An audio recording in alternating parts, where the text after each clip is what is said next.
6000 சதுர அடி மொத்த பில்டிங்கு, அந்த கம்பெனி இருந்த பில்டிங்கு அடியில் அவங்க வச்சிருந்த பேஸ்மெண்ட், இதுக்கு குகை எல்லாத்தையும் அடிச்சாங்க. அந்த மாதிரி கிட்டத்தட்ட 12 ஏவுகணைகள் அங்க தாக்குனாங்க.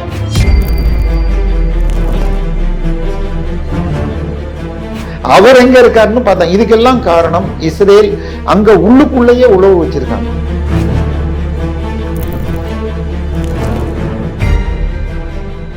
இஸ்ரேல் குறிப்பிட்ட டார்கெட் வச்சிருக்காங்க. இது வரைக்கும் 400 இடங்களை இஸ்ரேல் தாக்கி இருக்கிறது. இதையெல்லாம் தாண்டி போர் ஆரம்பிக்கிறதுக்கு முதல் நாள் மோடி அவர்கள் இஸ்ரேல்ல இருந்தார். சரி, இவங்களுக்கு உள்ள நான் சொன்னேன் மொசாத் ஏற்கனவே அங்க இருக்காங்க. இவங்க கூடுறாங்கன்னு உடனே மொசாத் அலர்ட் ஆயிடுச்சு. மோடி கிளம்புறார். மோடி கிளம்பினாலும் மோடியோடு சென்ற பத்திரிகையாளர் அங்க இருக்காங்க. ஸோ இன்னைக்கும் தாக்க மாட்டாங்கன்னு மறுநாள் காலையில கூடின உடனே வெடிகாலையிலேயே அடிச்சாங்க. இல்லாட்டி அந்த கொமேனி அவர்கள் செல்போனை கூட யூஸ் பண்ண மாட்டார், பங்கருக்கு அடியில் ஒளிஞ்சிட்டு இருப்பார். யாராவது நேரில் போய் சொன்னாதான். இந்த போரின் முளைவு சீனா எக்யூப்மெண்ட் வேஸ்ட்னு ஆகி உலகத்துல அவங்க டிமாண்ட் ஏற்படும். சரி, இப்போ ஈரானை தாக்கும் அளவுக்கு வலிமை அமெரிக்காவுக்கு இருக்குன்னா இருக்கு. ஆனால் போர்னு சொன்னால் நான் சொன்ன மாதிரி எக்கானமி பாதிக்கிறது ஒண்ணு, இன்னொன்னு போர் நடந்தால் நிச்சயமாக இழப்புகள் நடக்கும். ஸோ தரையில இறங்கி லாங் டேர்ம் பவர் போட்டால் அமெரிக்கா ஜெயிக்க முடியாது. ஆனால் வான் தாக்குதல் போன்றவற்றில் அமெரிக்காவுடைய பலம் அதிகம். அமெரிக்காவும் இஸ்ரேலும் வான் தாக்க விரும்புவது அவங்களுடைய நியூக்ளியரையும் ஆர்மியை மட்டும்தான். உங்கள் ஆரோக்கியத்தின் ஊற்று நண்பன் ஹெல்தி ஸ்வீட் ஃப்ளோர் உடனே ஆர்டர் செய்யுங்கள். 4ஆம் துணையர்கள் அனைவருக்கும் வணக்கம். இன்று நம் நிகழ்ச்சியின் சிறப்பு விருந்தினர் அரசியல் விமர்சகர் தேவப்பிரியா அவர்கள் இணைந்துள்ளார். வணக்கம் சார். வணக்கம். கிட்டத்தட்ட 4வது நாளாக பார்த்தீங்கன்னா ஈரான் மேலே இஸ்ரேல் அமெரிக்கா கூட்டு தாக்குதல் பண்ணிட்டு இருக்காங்க. ஏன் இந்த தாக்குதல் நடந்திருக்கு சார்? இதுக்கு பின்னணி என்ன? இது முற்றுமா? எந்த மாதிரிலாம் போகும் இன்னும்? இல்ல, தாக்குதல் ஏன்னு சொன்னால் அமெரிக்கா உலகத்தை கண்ட்ரோல் செய்யும் ஒரு தலைவன் இல்லை ரவுடின்னு வச்சுக்கோங்க, இந்த வார்த்தையை பிரயோஜனம் பண்றதுனாலும். ஸோ உலகத்தில் கிட்டத்தட்ட 20-25% உங்களுக்கு ப்ரொடக்ஷன் வாங்கும் சக்தி கொண்ட நாடு அது. ஸோ அவங்க தான் எல்லா பொருளையும் வாங்குறாங்க. இந்தியாவிலேருந்து இருக்க ஏற்றுமதி ஆகட்டும், இல்லை சீனாலேருந்து ஆகட்டும், அதெல்லாம். ஸோ அவங்களுடைய அந்த இதற்கு முக்கியமான தேவை டாலர். ஸோ டாலருடைய மதிப்பு குறையக்கூடாது. முன்னாடி 1970க்கு முன்னாடிலாம் நம்ம இந்தியாவை கூட இன்றைக்குமே இந்தியாவெலாம் அதை தான் ஃபாலோ பண்ணும். எவ்வளவு நோட் அடிக்கிறோமோ, 1000 கோடி ரூபாய்க்கு நோட் அடிக்கிறோம்னா அந்த 1000 கோடி ரூபாய்க்கு ஒர்த்து தங்கத்தை உள்ளே வச்சிருவாங்க.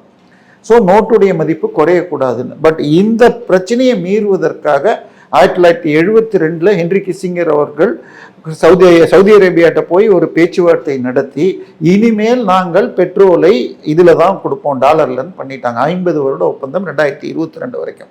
ஸோ உலக நாடுகள்லாம் பெட்ரோலில் வாங்குறப்ப, அதே மாதிரி மற்ற எக்ஸ்போர்ட் எல்லாம் பெட்ரோலில் எல்லாமே டாலரில் போகிறப்ப அந்த டாலரை திருப்பி இன்வெஸ்ட் பண்ணும். உங்ககிட்ட இப்போ அதிகமாக பணம் இருந்ததுன்னா ஒன்று பேங்க்கில் வைப்பீங்க, இல்லாட்டி மியூச்சுவல் ஃபண்டில் போடுவீங்க. ஸோ டாலராக இருக்கிற காசு எல்லாரும் திருப்பி அமெரிக்காவுடைய பேங்க் இஷ்யூ பண்ணுற பாண்டு வாங்கினாங்க.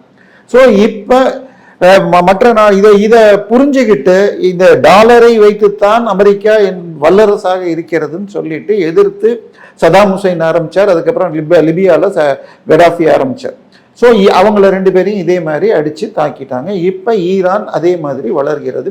ஈரான் நேரடியாக இதில் வரலன்னாலும் இந்த நேரத்தில், அதாவது 1995க்கு பிறகு சீனா மிக வேகமாக ப்ரொடக்ஷன் நடாயிடுச்சு. இன்னைக்கு சீனாக்கு வர்ற பெட்ரோலை அவங்க அதிகமாக 3 நாட்டிலேருந்து வாங்கி கொண்டிருந்தார்கள். 1 ரஷ்யா, 2வது வெனிசுலா, 3வது ஈரான். ஈரான் 2019 ஐநா சாங்ஷன் மூலமாக அந்த பெட்ரோலை வாங்கக்கூடாதுன்னு அப்புறம் இந்தியா வாங்குறதில்ல. உலகத்திலேயே எல்லா பொருளையும் யார் வாங்க முடியும்? பசிக்கிறவன் தான் வாங்க முடியும். ஸோ இந்தியாவில் 145 கோடி, அங்கே 140 கோடி. ஸோ இந்த 2 நாடுகள் தான் அதிகமாக பெட்ரோலை வாங்குவாங்க. ஸோ இந்தியா வாங்குறது இல்லைங்கிறப்ப கிட்டத்தட்ட 20% பெட்ரோல் ஈரான்லேருந்து வாங்குறாங்க. 30% பெட்ரோலில் ரஷ்யாட்டேருந்து வாங்கினாங்க. மீதம் 30% என்னமோ இதுலேருந்து வாங்கினாங்க, வெனிசுலாலேருந்து. ஸோ இதில் என்ன விஷயம்னு சொன்னால், இந்த இவங்கள்ட்ட இருந்தெல்லாம் வாங்கக்கூடாதுன்னு தடை போடுறதுனால ஒரு 600 கப்பல்கள், நீங்கள் நம்ம இதில் பார்த்தீங்களா, வேற என்ன, அஜித்குமார் கொலை வழக்கில் போன காருக்கு வேற டூப்ளிகேட் நம்பரை போட்டு எடுத்துகிட்டு போன மாதிரி கப்பலுக்கு வேற கம்பெனி நாட்டு பேரெல்லாம் போட்டுக்கிட்டு ஒரு 600 கப்பல் சுற்றுது.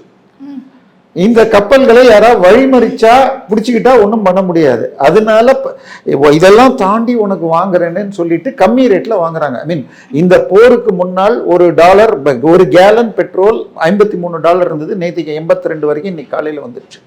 $53 இருந்தப்ப வெறும் $30 தான் இந்த 3 நாடுகளும் Russia, $30 to $35 Iran, Russia, Venezuela கொடுத்தாங்க. ஸோ அமெரிக்கா என்ன பண்ணான், வெனிசுலாவை ஃபஸ்ட்டு பிடிச்சிட்டு நான் சொல்கிறவனுக்கு மார்க்கெட் ரேட்டில் கொடுக்கணுன்ட்டான். ஸோ இப்போ சீனாவுக்கு கிடைக்கிறது குறைஞ்சி போச்சு. இப்போ இன்னைக்கு இரும்பு தயாரிக்கிறது எல்லா தயாரிப்பிலுமே கிட்டத்தட்ட 1/3 அதுக்குரிய பவர் தான் தேவை. பெட்ரோல் ஐ மீன் இப்போ இரும்பு உருக்கணும்னா ஃபர்னஸ் எரியணும், அதுக்கு ஃபர்னஸ் ஆயில் வேணும். நீங்கள் இது கரண்ட் தயாரிக்கிறதுக்கு ஆயில் வேணும். இந்த மாதிரி ஒன்னொன்றுக்கும் பெட்ரோல் வண்டி ஓடுறதுக்கு. ஸோ இது கம்மி ரேட்டில் வரதுனால அவனால கம்மி ரேட்டில் ப்ரொடியூஸ் பண்ண முடியுது. இந்த போரால பெட்ரோல் விலை இன்னும் உயர வாய்ப்பு இருக்கு அதிகம். ஈரான் சீப்பாக வாங்க முடியாது. ரொம்ப ஏறுனா எந்த நாடும் தாங்காது. இன்னைக்கு நீங்கள் டாலர் ஏறுறது, டாலருடைய மதிப்புக்கு இந்தியா மதிப்பு $92 இருக்கு. இது கம்மி, மோடி வந்தால் $40 வேணாருலாம், இதெல்லாம் குறைஞ்சிதுன்னு வச்சுக்கோங்க. டாலருடைய மதிப்புக்கு இந்தியா திடீர்னு இப்போ $90 $80 ஆச்சுன்னா பக்கத்தில் நீங்கள் இந்தியாவில் இப்போ நீங்கள் வால்பாறையில் தயாரிக்கிற டீ ஏற்றுமதி ஆகணும், இதில் கேரளாவில் தயாரிக்கிற ரப்பர் ஏற்றுமதி ஆகணும். நம்மளை விட அவங்க ரூபா கம்மியாக போச்சுன்னா நம்மகிட்ட வாங்க மாட்டோம். ஸோ ஓரளவுக்கு வருஷம் 5% குறைஞ்சி தான் ஆகணும், அது தப்பு இல்லை. பட் திடீர்னு குறைஞ்சா தாங்க முடியாது. ஸோ நடுத்தர வர்க்கமாக இருந்தால் தான் பாதிக்கும். மீதி ஏற்றுமதி இறக்குமதி எல்லாம் அட்ஜஸ்ட் பண்ணிடலாம். ஆனால் அமெரிக்காவை பொறுத்த வரைக்கும் தனக்கு எதிரான மிகப்பெரிய சக்திகள்னு சொன்னா சீனாவும் ரஷ்யாவும். ரஷ்யா உக்ரைனோட மாட்டிக்கிட்டு அவனை முழிச்சிட்டு இருக்கான். ஸோ சீனா இப்போ ப்ரொடக்ஷன்ல, அதாவது ரஷ்யாவுடைய ஜிடிபிங்கிறது நம்மளை விட பாதி தான். ஸோ அவங்ககிட்ட இருக்கிற அணு ஆயுதம், மற்ற சக்திகள் அவனை காப்பாத்திட்டு இருக்காங்க. ஆனால் சீனாவுடைய ஜிடிபி இன்னைக்கு அமெரிக்காவில் 2/3 ஆயிடுச்சு, இந்தியாவோட 4 மடங்கு. ஸோ அதனால சீனாவை கட்டுப்படுத்துறதுக்காக அவன் பேர்ல டாக்ஸ் போட்டா, நீங்கள் இப்போ யூஸ் பண்ணுறீங்களே உங்கள் நம்ம மைக்கு, இதில் இருக்கிற அந்த மேக்னெட்ல இருந்து எல்லாத்துலேயும் வருகிற சிலிக்கா போன்ற ரேர் எர்த் மினரல்ஸ், அரிய தாதுக்கள், இது உலகத்தில் இருக்கிற மொத்தத்தில் 83% சீனா கிட்ட இருக்கு. ஸோ சீனாவை அடக்கினால் அது வராது. அவனுடைய ஆயுதங்கள்ல இருந்து ஒரு சின்ன மைக் உட்பட எதுவும் தயாரிக்க முடியாது. ஸோ அதனால கிட்டத்தட்ட அவனுக்கு அடிபணிஞ்சிட்டாங்க. ஆனால் அவனுக்கு போகிற பெட்ரோலை கண் பண்ணி அவன் சரண்டர் ஆகணும் அப்படின்னு சொல்லி வெனிசுலாவை ஃபஸ்ட்டு பிடிச்சிட்டாங்க. ரஷ்யாவை கம்மி ரேட்டு கொடுக்க கூடாதுன்னு பண்ணிட்டு இருக்காங்க. இப்போ ஈரானை பிடிச்சாச்சுன்னா அவனுக்கு கம்மி ரேட்டில் போகாது. ஏன்னா இப்போ இந்த அளவுக்கு போர் போயிட்டு இருக்கு. அந்த உச்சபட்ச தலைவர் காமேனி அவர்களே கொலை அளவுக்கு போயிடுச்சு இந்த போர். இப்போ பழிவாங்கும் விதமாக ஈரான் இஸ்ரேலை தாக்கிட்டு இருக்காங்க. இந்த போர் முடிவடைகிற மாதிரியே தெரியலையே சார். இது இன்னும் எத்தனை நாள் இப்படியே நீண்டுகிட்டே போகும்? இப்போ எந்த நிலையில் இருக்கு இந்த போர்? இல்லை, போரின் தன்மையையே கிட்டத்தட்ட நம்ம ஆபரேஷன் சிந்தூருக்கு அப்புறம் மாறிடுச்சுமா. அதாவது ஆபரேஷன் சிந்தூர்ல என்ன பண்ணாங்கன்னா, அதற்கு அதாவது இந்தியாவை பொறுத்த வரைக்கும் போருக்கு போகக்கூடாது. அதாவது போருக்கு நீங்க போனீங்கன்னா கிட்டத்தட்ட கொரோனா மாதிரி இருக்கும். அதாவது கொரோனா காலத்தில் ஃபேக்ட்ரி எல்லாம் க்ளோஸ் பண்ணிட்டு, ஸ்கூல் காலேஜை க்ளோஸ் பண்ணிட்டு, அந்த முக்கியமான மருந்துகள் தவிர மீதி எல்லாம் க்ளோஸ் பண்ணிட்டாங்க. பொருளாதாரம் டோட்டலாக அது மாதிரி போர் வந்துச்சுன்னா ட்ரெயின்ல பாதி ட்ரெயினை உட்காந்து போர் முனைக்கு அனுப்புவாங்க, பொருட்களை அங்கே அனுப்புவாங்க. இந்த மாதிரி ஆச்சுன்னா 140 கோடி கொண்ட இந்தியாவுக்கு சிக்கல். அதனால போரை வளர்ப்பதுங்கிறது இந்தியா எப்பயுமே நடக்காது. பங்களாதேஷ் போறப்ப 81,000 பாகிஸ்தானியரை பிடிச்சி வச்சாலும் விட்டுட்டோம். ஏன்னா போரை தொடர்வதுங்கிறது. அதனால இந்தியா முதல் நாள் என்ன பண்ணாங்கன்னா, 7ஆம் தேதி அன்னைக்கு மே மாதம் பண்ணது, நேரடியா மேல இருந்து குண்டு போட்டாங்க. இந்தியாவுடைய விமானம் போகாம நம்மளுடைய ஏவுகணை போய் அடிக்குதுன்னா எப்படின்னு சொன்னா, இப்ப நீங்க ஒரு கூம்பு, ஒரு இது இருக்குன்னு சின்னி கூம்பு மாதிரி ஒரு மசூதி மாதிரி தான் அவங்க சொல்லுவாங்க அதுக்கு பேரு. அதுக்குள்ள இருக்கிறது ஃபுல்லா பயங்கரவாதிகள். அதாவது 4 இடங்கள் பாகிஸ்தானுடைய ஆக்குபைடு காஷ்மீர் பகுதியிலையும், 5 இடங்கள் பாகிஸ்தான் உள்ளேயும் அடித்தோம். அந்த பாகிஸ்தான் உள்ள அடித்த பகுதிக்கு 2 பேர் உங்களை எளிதா சொன்னா, முட்ரிகே, பகவல்பூர்னு. அந்த பகவல்பூர்ல இருந்த மர்கஸ் சுபானுல்லா அப்படிங்கிற இடம், அந்த கூம்பு வழியா இவங்க போட்ட ஏவுகணை கீழே போய் அந்த முக்கியமான தலைவர் உடைய ஃபேமிலியை சேர்ந்த 14 பேரை கொன்னுடுச்சு. ஸோ இதை பார்த்த உடனே இதே மாதிரி பண்ணுவோம்னு சொல்லி இஸ்ரேல் போய் அவங்க இருக்கிற, இன்னும் சொல்ல போனா நம்மளோட இன்னும் அவங்ககிட்ட இன்னும் அது அறிவு ஜாஸ்தி.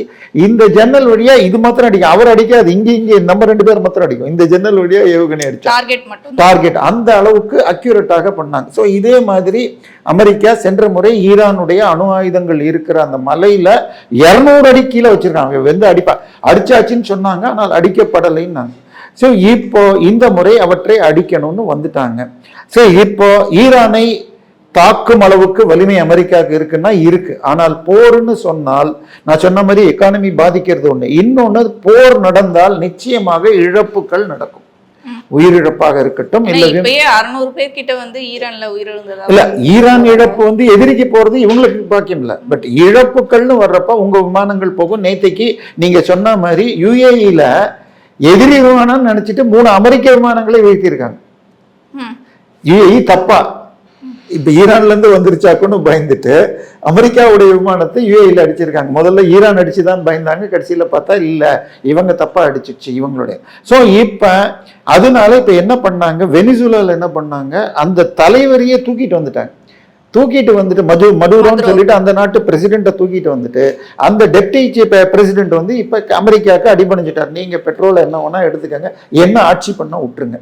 ஸோ பெட்ரோல் இப்போ இன்னொன்று அந்த நாட்டில் இருக்கிறது, பெட்ரோலில் 3 பெரிய அமெரிக்க கம்பெனிகள் 2005 இருந்து அவங்களெல்லாம் துரத்திட்டு மதுரோ நடத்திட்டு இருந்தாரு. 3ல் 2 கம்பெனி வெளியில் போயிட்டான், ஒரு கம்பெனி இது மாத்திரம்தான் ப்ரொடக்ஷன் பண்ணுது. அவங்களும் எடுக்க சரியா முடியலங்கிறதுனால இன்வெஸ்ட்மெண்ட் பண்ணாம கிடைக்கிற வரைக்கும் போதுன்றாங்க. இப்போ அமெரிக்கா போனவங்க நிறைய எடுக்கிறாங்க, அதை பெருமளவில் வாங்குவது இந்தியா தான். ஸோ இப்போ அந்த காசுல பெரும்பகுதி அமெரிக்காவுக்கும் போகுது, அவங்களுக்கும் கொடுக்குறாங்க. ஏன்னா இப்போ அவங்க வந்து கம்மி ரேட்ல வித்தது போக இப்போ ஜாஸ்தி ரேட்டுக்கு இந்தியாவுக்கு விற்கிறதுனால கிட்டத்தட்ட அவங்க வித்த ரேட் அவங்களுக்கு வந்துடும், அமெரிக்காவுக்கு வர வேண்டியது அமெரிக்காவுக்கு வந்துடும். ஸோ இப்போ இந்தியா ஹாப்பி, நம்ம ஏதோ ஒரு சினிமாவில் வரும் குமுதா ஹாப்பி மாதிரி இந்தியா ஹாப்பி, இவங்க வெனிசுலா ஹாப்பி, அமெரிக்காவும் ஹாப்பி. இப்போ இதே சூழ்நிலையை ஈரானுக்கு கொண்டு வந்து ஈரான் அவங்க கட்டுப்பாட்டில் வரணும்னா, ஈரான் சின்ன நாடு கிடையாது, கிட்டத்தட்ட 9 கோடி மக்களை கொண்டது. கடந்த 15 வருஷமாக ஆயுதங்களை நிறைய சேர்த்திருக்காங்க. அவங்களே ஏவுகணை தயாரிப்பு மற்றும் ட்ரோன் தயாரிப்பு வச்சிருக்காங்க. அமெரிக்கா தரையில போய் சண்டை போட்டால், அதாவது இதுல திருக்குறள்ல சொல்லும், ஒரு இதுக்கு வந்து முதலைக்கு தன்னுடைய நீர்ல இருந்தா அதுக்கு பாதுகாப்பு அதிகம், அது மாதிரி அவங்க அந்த பாலைவன பகுதிகள் அவங்களுக்கு சேஃப்டி. ஸோ தரையில இறங்கி லாங் டேர்ம் பவர் போட்டால் அமெரிக்கா ஜெயிக்க முடியாது. ஆனா வான் தாக்குதல் போன்றவற்றில் அமெரிக்காவுடைய பலம் அதிகம். ஆனால் நேற்றுக்கு இவங்களை அடிச்சிட்டாங்களே, ஸோ இது யுஏஇயுடைய துபாயுடைய ஏர்போர்ட் அடிச்சிட்டாங்க, இது அடிச்சிட்டாங்க, 14 அடிச்சிருக்காங்க. இதெல்லாம் பெரிய நியூஸ் வருது, அதுவும் நம்ம பல சேனல்களுக்கு கண்டென்ட் ஆகுது. ஈரானை அடித்தால் நிச்சயமாக எதிர்த்தாக்குதல் வரும் என்பது தெரியும். அதாவது இன்னொன்று, அமெரிக்காவாக இருக்கட்டும் இஸ்ரேலாக இருக்கட்டும், ஆனால் இதை குண்டு போட்டால் மொத்தமாக ஈரானில் இருக்கிற 9 கோடி பேரில் 1 கோடி பேரை சாவடிச்சு கொள்ளலாம். அப்படி பண்ணுறதை விட ஈரானுக்கு பெரிய பாதிப்பு வரக்கூடாது, இந்த தலைமையை அடிக்கணும்னு அடிச்சிருக்காங்க. தலைமை இராணுவ சக்தி, அதுல முக்கியமாக அவங்களுடைய சுப்ரீம் லீடர் அயத்துல்லா கொமைனி, அவருடைய குடும்பத்தார், பிளஸ் அவங்களுடைய ஆர்மி. நம்ம இந்தியாவில் ஆர்மி இருந்தா என்ன சொல்றோம், இந்திய ஆர்மிங்கிறோம், அமெரிக்கன் ஆர்மிம்பா. ஈரான்ல மாத்திரம் இஸ்லாமிக் ரெவல்யூஷனரி கார்டுன்னு பேரு. அது ஆட்சிக்கு கட்டுப்பட்டது இல்லை, மத தலைவர் கீழே கட்டுப்பட்டது. ஸோ அந்த தலைவர்களும் முக்கியமான தலைவர்கள் கிட்டத்தட்ட 40 பேர் அடிக்கப்பட்டாங்க. ஸோ அது இதுக்கு எதிர்வினை வரும்னா கண்டிப்பாக வரும். இவங்க அடிச்சதுக்கு பிறகுதான் ஆயில் ரிஃபைனரிலாம் அடிக்க ஆரம்பிச்சிருக்காங்க. நேற்றுக்கு பவர் பிளான்ட் ஒன்று அடிச்சிருக்காங்க. ஸோ அமெரிக்காவும் இஸ்ரேலும் தாக்க விரும்புவது அவங்களுடைய நியூக்ளியரையும் ஆர்மியை மட்டும்தான். இப்ப நீரிணையும் வந்து மூடி இருக்க ஈரான் வந்து, நீங்க சவுதி அரேபியா பக்கத்துல இருக்கிறது ரெட் சி, அது ஒரு சின்ன ஒரு சந்து மாதிரி தான் இருக்கும். இதே மாதிரி ஈரான் பக்கத்துல கத்தார், இது பக்கத்துல ஒரு இது இருக்கு. அந்த முனை வெறும் 21 கிலோமீட்டர் தான். அந்த முனைக்கு பேரு ஸ்ட்ரெயிட் ஆஃப் ஹோம்ஸ் நீரிணைன்னு சொல்லுவோம். ஸோ அந்த பகுதி வழியாகத்தான் உலகத்திற்கு பெட்ரோல்ல 100க்கு 23% வருது. ஜப்பான், இந்தியா, ஆசியாவிற்கு வர வேண்டிய பெட்ரோல்ல 70% வருது. அதை மூடி இருக்காங்கன்னு வருதுமா. இது எல்லாத்தையும் அதிகபட்சம் 2-3 நாள்ல அடிச்சிடுவாங்க. சரி, கேஷுவாலிட்டி. இன்னொன்னு, அமெரிக்கா பயப்படுற விஷயம் என்ன தெரியுமா, தோக்கிறது இல்லை. அமெரிக்க வீரர்கள் செத்து போய் அவங்க உடம்பை எடுத்துட்டு போனால் அமெரிக்கால ஜனாதிபதிக்கு எதிராக திரும்ப ஆரம்பிச்சிடும். அதாவது அதுக்கு பேர் பாடி பேக்ஸ்மாங்க அமெரிக்கன் லாங்குவேஜ், அது அவங்களுக்கு பலவீனமாயிடும். ஸோ போர் என்று சொன்னால் இது வரைக்குமே அமெரிக்கா தரப்பிலேயே 5-6 விமானங்கள் அடிபட்டிருக்குன்னு வந்திருக்கு. நம்ம ஒரு விமானம் என்னமோ அடிச்சாங்கிறத வச்சுட்டு ஃபேக் நியூஸ் ஆபரேஷன் சிந்தூர்ல பாகிஸ்தான் பரப்புனாங்க. விமான இழப்பு பிரச்சனை கிடையாது. இது வரைக்கும் 6 அமெரிக்க வீரர்கள் இறந்ததாக அபிஷியலா. அமெரிக்க தூதரகத்தையும் வந்து ஈரான் தாக்கி இருக்கு. இல்ல, தூதரக தாக்குதல்லாம் எவ்வளவு பலம் தெரியாது. நீங்க யூடியூப் சேனல்ல வச்சு பார்க்காதீங்க. அதாவது உங்களுக்கு அவங்க இது வழியா தான் அடிக்கிறாங்க. அதுவும் இது நான் சொல்றது தூதரகம் தாக்குதல் எல்லாமே ட்ரோன்ல இருந்து பட்டாசு போடுற மாதிரி தான். அதுல பெரிய இருக்கு, அது வெடிக்கிறது ஏதோ ஃபயர் தான் தெரியும். ஏவுகணை வச்சு அடிச்சாங்கன்னா அந்த பில்டிங்கே அடிஞ்சிடும். கிட்டத்தட்ட 6000 சதுர அடி மொத்த பில்டிங்கு, அந்த கம்பெனி இருந்த பில்டிங்கு அடியில் அவங்க வச்சிருந்த பேஸ்மெண்ட் இதுக்கு குகை எல்லாத்தையும் அடிச்சாங்க. அந்த மாதிரி கிட்டத்தட்ட 12 ஏவுகணைகள் அங்க தாக்குனாங்க. அவருக்கு அடுத்ததாக இன்னொருத்தரை தேர்ந்தெடுத்தாங்க. அவர் எங்க இருக்காருன்னு பார்த்தாங்க. இதுக்கெல்லாம் காரணம் இஸ்ரேல் அங்க உள்ளுக்குள்ளேயே உளவு வச்சிருக்காங்க. இஸ்ரேலுடைய மொசாத் அமைப்பு உள்ளுக்குள்ளேயே இருந்து, இன்னும் போன முறை ஈரான் தாக்குதல்ல உள்ள இருந்தே ட்ரோன் வந்துச்சு. சோ அதெல்லாம் உடைக்க முடியுமா என்னங்கிறது. ஈரான் கட்டுப்படுத்தப்படும் இன்னும் அடுத்த 2-3 நாள்ல. ஆனால் முழுமையாக அமெரிக்கா எதிர்பார்க்கும் அளவுக்கு தங்களுக்கு ஆமாஞ்சாமி போடுற ஆள் கிடைப்பாங்களா? ஏன்னா இன்னொன்னு, மக்களில் பெரும்பகுதியினர் கொமேனி போனது நல்லதுன்னு எதிர்பார்த்தாலும் அதை சொல்ற தைரியம் அவங்களுக்கு வருமா? ஏன்னா நீங்க பெண்கள் கிட்டத்தட்ட அதாவது ஈரான் என்பது அடிப்படையில் இஸ்லாமிய நாடாக இருந்தாலும் அவர்கள் இந்திய ரிக்வேத காலத்திற்கு சமமான ஜோராஷ்டிர மதத்தை சேர்ந்தவர்கள். பாரசீகம் என்ற பார்சி மதம். அதனால இன்னைக்கும் அந்த தொடர்புகள் இருக்கிறது. நாங்கள் பாரசீகர்கள், நாங்கள் முஸ்லிம் இல்லைன்னு சொல்லுவாங்க சிவிலைசேஷன்லயே. அதனால அந்த நினைவு மீண்டும் எழும்பி சேருமா? அதை இவங்க விடுவாங்களா? இந்த IRGC என்கிற ஈரானிக் ரெவல்யூஷனரி கார்டும் இந்த சுப்ரீம் லீடர் இவங்க விடுவாங்களா? அந்த அளவுக்கு போரை கொண்டு செல்வதற்கு அமெரிக்கா ரெடியா இருக்குமா? ஆனா ஈரான் இப்ப வந்து போரை முடிக்கிறதுக்கோ இந்த பேச்சுவார்த்தைக்கோ தயாரா இல்லையே சார். இப்ப வந்து அலிசா இல்லம்மா, இது எல்லாமே நீங்க பேப்பர்ல பாக்குறத கூட முதல் நாள் போர் கொமைனி கொல்லப்பட்ட உடனேயே ஃபாரின் மினிஸ்டர் தாக்குதலை நிறுத்தினால் நாங்கள் பேச்சுக்கு தயார்னு அறிவிச்சார். ஆனால் இஸ்ரேல் குறிப்பிட்ட டார்கெட் வச்சிருக்காங்க. இது வரைக்கும் 400 இடங்களை இஸ்ரேல் தாக்கி இருக்கிறது. ஸோ அவங்க அதாவது ஈரான்ல இன்னைக்கு நினைச்சா கிட்டத்தட்ட ஒரு வாரத்திற்கு 50 ஏவுகணைகள் தயாரிக்கும் சக்தி அவங்க வச்சிருக்காங்க. அந்த சக்தியை ஒன்ஸ் ஃபார் ஆல் அடிச்சிடணும். 2500 என்னமோ இருக்குன்னு சொன்னாங்க. இந்த 2-3 நாள்லயே 1500க்கு மேல அனுப்பிச்சிட்டாங்க. ஸோ 8000ல இருந்து 15000 வச்சிருக்காங்க. மாசம் 200 சேர்க்க முடியுங்கிற மாதிரி நிலைமையில் இருக்கு. அதையெல்லாம் அந்த சக்தியை முழுசா அடிச்சிடணும். அது வரைக்கும் கொஞ்சம் மெதுவா போய் கொஞ்சம் சில இழப்புகள் நிச்சயமாக UAE தாக்கப்பட்டிருக்கிறது, பஹ்ரைன் தாக்கப்பட்டிருக்கிறது, இது கத்தாரையும் அடிச்சிருக்காங்க. ஸோ இதெல்லாம் நடக்கிறதுனால இப்போ அவங்க எல்லாம் சவுதி தாக்கியிருக்காங்க. அவங்க எல்லாம் இப்போ இதுக்கு நாங்களும் அமெரிக்கா பின்னாடி இருக்கோம்ட்டா. ஸோ முஸ்லீம் ஒற்றுமை என்பது கிடையாது. ஒருவன் ரவுடியா இருந்தா எல்லாரும் மற்றவன்லாம் மதம் பார்க்காம சேரணும். இந்தியாவில் கூட என்ன சேவ் சிரியா, சேவ் பாலஸ்தீன். அதே மாதிரி ஈரான் ஏன் சார் அமெரிக்கா இஸ்ரேல்ல தாக்குதல் நடத்துது? அதையே சம்பந்தமே இல்லாம சுத்தி இருக்க அந்த 14 இல்ல, நான் உங்களுக்கு ஒரு மேப் அனுப்பிச்சிருக்கேன். அந்த மேப் பார்த்தா அமெரிக்கா மற்ற நாடுகளில் 780 இடத்துல தன்னுடைய ஆர்மியை வச்சிருக்காங்க. அதுல சவுதி அரேபியாலையும் இருக்கு, கத்தார்ல இருக்கு. அந்த இடத்துல இருந்து யூஸ் பண்ணிக்கிறாங்க. அந்த இடத்துல அவங்க ரேடாரை வச்சுட்டு இவங்களை எங்க இருக்குன்னு பாக்குறாங்க. ஸோ நீங்க ஏன் உனக்கு இடம் கொடுக்குறீங்க, அப்ப நீங்களும் அவங்க கூட்டாளின்னு இவங்க அடிக்கிறாங்க. ஸோ இதுதான் இந்த ஒற்றுமையை சிதைப்பது. இதுல இன்னொரு சின்ன ஆங்கிள் என்னன்னு சொன்னால், ஈரான் பெரும்பாலும் ஷியா முஸ்லிம்கள் வாழும் பகுதி. சவுதி அரேபியா மற்றும் கத்தார் இவங்கெல்லாம் சுன்னி கண்ட்ரோல்டு. ஸோ இந்த பிரிவினையும் பாகிஸ்தான்ல ஓரளவுக்கு ஷியாக்கள் உண்டு. இந்தியாவில் லக்னோ, காஷ்மீர் பகுதிகளில் உண்டு. சென்னையில் கொஞ்சம் இருக்கும். சென்னையை பொறுத்தீங்கன்னா நம்ம 1000 விளக்கு மசூதி ஷியா அது வரும், மற்றதெல்லாம் சுன்னி வரும். ஸோ இந்த பிரிவுகள். பட் இதையெல்லாம் தாண்டி கண்டிப்பாக ஒரு பயங்கரவாத நாடு, அதாவது இன்னைக்கு இந்தியாவிற்கு எதிராக ஹமாஸ் தீவிரவாதிகள் காஷ்மீருக்கு ட்ரைனிங் கொடுக்கறதுக்கு இதுல பாகிஸ்தானுக்கு வந்திருக்காங்க, பங்களாதேஷ்க்கு வந்திருக்காங்க. ஸோ ஹமாஸ், ஹவுதீஸ் மற்றும் இது ஹெஸ்புல்லா 3க்குமே ஈரான் தொழில் செய்யுது. இதுல ஹவுதீஸும் ஹெஸ்புல்லாஸும் ஷியாஸ், ஹமாஸ் சுன்னி. ஆனாலும் பயங்கரவாதத்தை வளர்ப்பதற்காக இவங்களுக்கு ஈரான் உதவி பண்ணி. ஸோ ஈரான் பயங்கரவாதத்தை வளர்க்கும் நிலையில் கட்டுப்படுத்த வேண்டும். இந்தியாவுக்கு ஈரான் அதே அளவுக்கு முக்கியமான நாடு, நமக்கும் பெட்ரோல் வேணும். ஆனால் பயங்கரவாதத்தை வளர்க்கும் போது பயங்கரவாத தடுப்பிற்கு ஆதரவு கொடுக்குறோம். ஆனால் இதுன்னு சொன்னால் பொதுமக்களை தாக்குவதை இந்தியா தவிர்க்க வேண்டும். இதையும் போரையும் வேகமாக குறைக்க வேண்டும் தான் சொல்கிறோம். இதையெல்லாம் தாண்டி போர் ஆரம்பிக்கிறதுக்கு முதல் நாள் மோடி அவர்கள் இஸ்ரேலில் இருந்தார். சில மூத்த விமர்சகர்கள் மோடி கிட்ட சொல்லிட்டு பர்மிஷன் வாங்கிட்டு தான் தாக்குதல் பண்ணார். அதாவது அவர்கள் இஸ்ரேல் போருக்கு போனால் அவர்களுடைய ஆயுதம் காலியாச்சுன்னா நீங்க கொடுப்பீங்களான்னு மோடி கிட்ட கேட்டுக்கொண்டார்லாம் சொன்னாங்க. அதெல்லாம் உண்மை இல்லை. ஆக்சுவலா என்ன ஆயிருக்கும், அது என்னுடைய பார்வை என்னன்னா, மோடி அங்கே இருக்கும் பொழுது இந்த தாக்குதல் நடக்காது அப்படிங்கிற ஒரு தைரியத்துல ஐஆர்ஜிசி மொத்தமா ஒரு கூட்டம் போட்டிருக்காங்க கொமைனி கீழே. இவங்களுக்கு உள்ள நான் சொன்னேன் மொசாத் ஏற்கனவே அங்க இருக்காங்க. இவங்க கூடுறாங்கன்னு உடனே மொசாத் அலர்ட் ஆயிடுச்சு. மோடி கிளம்புறார். மோடி கிளம்பினாலும் மோடியோடு சென்ற பத்திரிகையாளர் அங்க இருக்காங்க. ஸோ இன்னைக்கும் தாக்க மாட்டாங்கன்னு மறுநாள் காலையில கூடின உடனே வெடிகாலையிலேயே அடிச்சாங்க. ஸோ மோடி அங்கே இருந்ததுனால இஸ்ரேலோ அமெரிக்காவோ தாக்காது என்ற ஒரு தைரியத்தில் இந்த 40 பேரும் ஒன்று சேர்ந்தாங்க. இல்லாட்டி அந்த கொமைனி அவர்கள் செல்போனை கூட யூஸ் பண்ண மாட்டார், பங்கருக்கு அடியில் ஒளிஞ்சிட்டு இருப்பார், யாராவது நேரில் போய் சொன்னா தான்.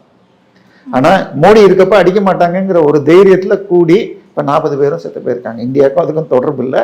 ஆனால் அவங்களுக்கு ஒரு மோடி இருக்கிறப்ப அங்கிருந்து தாமதமாகுது அப்படின்னு நினைச்சாங்க. மோடி கிளம்புனார். பத்திரிகையாளர் இன்னும் அங்கே மாட்டிட்டு இருக்காங்க. இந்திய பத்திரிகையாளர்கள் யாரெல்லாம் அவங்க ஒரு நாள் 2 நாள் இருந்துட்டு மோடிக்கு எஃபெக்ட் என்ன, இந்தியா அக்ரிமெண்ட் என்னன்னு அங்கே மக்கள்கிட்ட கேட்கணும்னு அங்கே இருந்த காலத்திலேயே இதை அடிச்சிட்டாங்க. ஸோ இதில் மோடியுடைய இதுவும் இருக்கு. ஈரான் நிச்சயமாக பலசாலியான நாடு. அது பக்கத்து நாடுகள் மீது கொட்ட முடியும், தேல் கொட்டுற மாதிரி. ஆனா இப்ப பழி வாங்கிட்டு தான் வருதே சார். நெதன்யாகு அவர்களை நாங்க கொன்றுவிட்டோம். இல்லம்மா, ஒரு ஏவுகணை நெதன்யாகுடைய அரண்மனையை தாக்கி, அரண்மனையோ இல்லாட்டி பங்களாவையோ தாக்கி இருக்கு. அவர் அங்க உள்ள இருக்க மாட்டார், இருந்தாலும் பங்கர்ல இருப்பார். அதாவது உலகத்தின் மிகவும் ஆபத்துள்ள பர்சன்ஸ்ல ஒரு டாப் 5 பேர்ல எடுத்துக்கிட்டீங்கன்னா நெதன்யாகு, ட்ரம்ப், மோடி, புத்தின், சைனா அப்படின்னு இந்த 5 பேர் வருவாங்க. ஸோ அவர்களுடைய பாதுகாப்புகள் எக்ஸ்ட்ரீமாக இருக்கும். இதில் நெதன்யாகுலாம் அவ்வளோ எளிதாக அடிக்க முடியாது. அதுக்கப்புறம் நீங்கள் சொன்னது நேற்றுக்கு 20 மணி நேரம் முன்னாடி எங்களுடைய ஏவுகணை போய் தாக்கிடுச்சின்னு ஈரான் சொல்லிட்டாங்க. அதன் பிறகு நெதன்யாகு பல அறிக்கைகளை விட்டிருக்காரு. அவங்க நாட்டு ஐஆர்சி வெப்சைட்டில் போய் பார்த்தீங்கன்னா நீங்கள் பார்க்கலாம். அடுத்து ஈரான் மட்டும் இப்போ தனியாக நின்று தான் அமெரிக்காவையாக இருக்கட்டும் இஸ்ரேலியாவாக இருக்கட்டும் சந்திச்சுட்டு இருக்கு, தாக்கிட்டு இருக்கு. ஏன் சார் இன்னமும் எந்த ஆதரவும் தெரிவிக்கல? இப்போ சீனாவும் வடகொரியாவும் ஆதரவு தெரிவிக்கிற மாதிரி பேசியிருக்கு. சீனாவும் வடகொரியாவும் அமெரிக்காவுக்கு எல்லாத்துக்கும் ஏத்தாப்லையும் குரல் கொடுப்பாங்க. பட் சீனா இறங்கினால் அவங்க தாங்க முடியாது. இன்னொன்னு, சீனாவுடைய ஆர்மி ஃபுல்லா இருந்த தலைவர்கள் எல்லாருமே தன்னை எதிர்த்து போயிடுவாங்களான்னு பல பேரையும் காலி பண்ணிட்டார். கடந்த 6 மாதங்கள்ல இராணுவ தளபதிகள் லெவல்ல டாப்ல இருக்கிற 15-20 பேரை நீக்கிட்டு இப்ப கீழே சி டீம், டி டீம் தான் மேல இருக்கு. ஸோ இன்னொன்று, சீனா என்ற நாடு டெக்னிக்கலாக ப்ரொடியூஸ் பண்ணிக்கிட்டே போகுது ஆயுதங்களை. ஆனால் அதை எங்கேயுமே டெஸ்ட் பண்ணது கிடையாது. ஒண்ணுமே இல்லை. நம்ம ஏவுகணை தடுப்புன்னு எடுத்துக்கோங்க. சிந்தூர்ல இருக்கிறப்ப எப்படி இன்னைக்கு ஈரான் அனுப்புன மாதிரி பாகிஸ்தான் நம்மை நோக்கி அனுப்பிச்ச நம்ம 97% திருப்பி அடிச்சோம். வர்ற எல்லாத்தையும் தடுத்து கீழே உள்ள வச்சுட்டோம். 97%. மீதி 2% பொதுமக்கள் இல்லாத பகுதியில் வருங்கிற இடத்துல விட வச்சோம். ஆனால் அமெரிக்கா நம்மளை விட அயன்டோம்னு வச்சிருக்கிற இஸ்ரேலில் 65% தான் சக்சஸ். ஏன்னா பட் ஈரான்ல நம்ம கிட்ட இருந்தது S-400, ரஷ்யாவுடைய S-400க்கு சமமானது. அதுக்கு சுதர்ஷன் சக்ரான்னு பேர் கொடுத்துருக்காங்க. S-300ன்னு அந்த முந்தைய வெர்ஷன் சீனா தயாரிச்சு அதைத்தான் ஈரான்ல வச்சிருக்கு. ஒண்ணுமே தடுக்க முடியாம கொமைனி வீட்டுக்குள்ளேயே போய் அடிச்சிருக்காங்க. ரஷ்யாவுடைய எக்யூப்மெண்ட்டை இந்தியா ரொம்ப நல்லா பயன்படுத்திச்சு. பாகிஸ்தான்காரன்ட்ட கொடுத்து டெஸ்ட் பண்றான். சீனாக்காரன் 10 பைசாக்கு பிரயோஜனம் இல்லாம வேஸ்ட் பண்ணிட்டான். இந்த போரின் முளைவு சீனா எக்யூப்மெண்ட் வேஸ்ட்னு ஆகி உலகத்துல அவங்க டிமாண்டே குறையும். வடகொரியா அவங்களோட ஆயுதங்களை கொடுக்க தயாரா இருக்கா சார் ஈரான்? வடகொரியா அவங்க செல்ஃப் தயாரிப்பே கிடையாது. எல்லாமே சீனாவும் ரஷ்யாவும் ஒரு டம்மியாக வடகொரியாவை வச்சுட்டு இருக்காங்க. அவங்கள்ட்ட அணு ஆயுதம் இருக்கு, அவங்கள்ட்ட ஏவுகணை இருக்கு அப்படின்ட்டு. அந்த நாடு ஒரு ரொம்ப சின்ன நாடு, யாரையும் தாக்க முடியாது. பட் இவங்க இந்த 2 ரவுடிக்கு தனியாக வளர்க்கப்பட்ட இன்னொரு ரவுடி, அவர் வெறும் குரல் தான் கொடுப்பார், அதை தாண்டி எதுவும் வராது. சரி, அடுத்த 2-3 நாட்களுக்குள் சீனா ஈரானில் இருக்கும் முக்கிய அணு ஆயுத தயாரிப்பு நிலையங்களையும் ட்ரோன் தயாரிப்பு நிலையங்களையும் ஏவுகணை தயாரிப்பையும் அடிச்சதுக்கப்புறம் முழுமையாக கண்ட்ரோல் பண்ணிடுவாங்க. அது இந்தியாவை பொறுத்த வரைக்கும் இப்போ நீங்கள் சொன்ன அந்த இந்த ஹோமஸ் நீரிணையிலிருந்து கப்பல்கள் வராட்டியும் அடுத்த 74 நாட்களுக்கு தேவையான அளவுக்கு பெட்ரோல் எங்ககிட்ட இருக்குன்றாங்க. என்ன ஆகும்னு சொன்னால், அப்படியே அது மூடி இருந்தாலும் இப்ப ஏற்கனவே அந்த கப்பல்கள் வர்றதுக்குரிய இன்சூரன்ஸ் 400 மடங்கு ஏறி இருக்கு. இப்ப இங்க இருந்து ஈரானுக்கு போறதுக்கு ஒரு பேரலுக்கு $5 இது இப்ப கப்பலுக்கு சார்ஜ் இருந்ததுன்னா $10-15 ஆகும். இந்த விலைவாசி உயருமே தவிர அவனுக்கு சோறும் அந்த வழியில் தான் போகணும். ஈரானுக்கு சோறு வேணும்னாலும் அந்த வழியில் தான் போகணும். ரொம்ப நாளைக்கு அவனாலையும் தடுக்க முடியாது. எல்லாமே அடுத்த 2 நாள் ஆகுமா. கண்டிப்பாக இது ஆயுதங்களை வளர்த்து அந்த ஆயுதம்லாம் விற்கிறதும் அமெரிக்கா. அவனுக்கு அப்போ பிஸ்னஸ். இப்போ இடிஞ்சு போச்சுன்னு வச்சுங்க, நான் கட்டித்தரேன்னு குவைத்தில் கட்டி கொடுத்த பில்டிங்கை திருப்பி கட்டி கொடுத்ததும் அமெரிக்கா, ஈராக்கில் கட்டி கொடுக்கறதும் அமெரிக்கா. அவனுக்கு பிஸ்னஸ். பட் ஈரானில் அது நடக்குமான்னு தெரில. அது இந்திய கம்பெனிஸ் கூட வாய்ப்பு கிடைக்கும். ஸோ பிரச்சனை என்னன்னா, இனிமேல் ஆயுதங்களால் நம்ம வாழ முடியாதுன்னு அரபியர்கள் புரிஞ்சுப்பாங்களா தெரியாது. பட் இப்போ இது லாங் டேர்ம் போறதுக்கான வாய்ப்புகள் இல்லை. அதிகபட்சம் இன்னும் ஒரு 3 நாளைக்குள்ள பெருமளவில் இது கட்டுப்படுத்தப்படும். பட் ஈரான்ல இதுல 3 கோல் சொன்னாங்க. ஒண்ணு, நீங்கள் அணு ஆயுதத்தை இதுக்கு வெறும் கரண்ட் தயாரிக்கிறத தாண்டி ஆயுதத்துக்கு வெடிகுண்டு தயாரிப்புக்கு போகக்கூடாது. 2வது ஏவுகணைகளை கட்டுப்படுத்தணும். 3வது ஆட்சி மாற்றம். இந்த முதல் 2ஐயும் இவங்க இது ஏவுகணையை வச்சு அடிச்சே நொறுக்கியாச்சுன்னா 3வது நடக்கலைன்னாலும் பரவாயில்லன்னு விட்டுருவாங்க. பட் கொஞ்ச நாள்ல அதுக்கு இன்னொன்னு, போன முறை அவங்க தாக்கின பொழுது இன்னைக்கு நீங்க எவ்வளவு ஒரு டாலருக்கு $90 வாங்குறீங்க. அவங்க நாட்டு ஈரான் பணத்துக்கு அவங்க பேங்க் கணக்கு 42,000 ஈரான் ரூபாய் கொடுத்தால் $1. சந்தையில 16 லட்சம். இப்ப அந்த நாட்டுல அரிசி பருப்புல இருந்து எல்லாம் வெளியில இருந்து வருது. அப்போ எத்தனை நாளைக்கு வாங்க முடியும்? உள்ளூர் மக்கள், இளைஞர்கள், ஜென்சி எல்லாம் அரசுக்கு எதிராக இருக்கிறார்கள். அதை தூண்டி விடணும்னு பார்க்கறதுக்குத்தான் வேலை நடக்குது. அது நடந்து ஆட்சி மாற்றம் நடந்தால் நல்லது. பட் எளிது கிடையாது. ஏன்னா மதம் என்பதும் அங்க ஒரு பேச்சுவார்த்தை. ஸோ நம்ம இஸ்லாமிய மதத்தை அழிக்கிறதுக்காகத்தான் அமெரிக்கா பண்ணது, இஸ்ரேல் பண்ணதுங்கிற அந்த ஒரு ஆங்கிள் வர்றப்ப இந்த அடக்கப்படலாம். பட் ஆட்சி மாற்றம் தவிர மீதி 2ம் நடக்கும். இந்த 2 நாள்ல அடங்குமா? இதுல ஒன்றும் பெருசாக நடக்காது. பட் நல்ல தாக்குதல் பண்ணியிருக்காங்க. ஈரான் நானும் சாதாரண ஆள் இல்லை, இத்தனை வருஷமா சேர்த்து வச்சிருக்கிற சக்தியை காட்டியிருக்காங்க. பக்கத்து நாடுகளுக்கு நிறைய அடி வந்து. தொடர்ந்து பல நிகழ்வுகளை பற்றி பேசுவோம். நன்றி.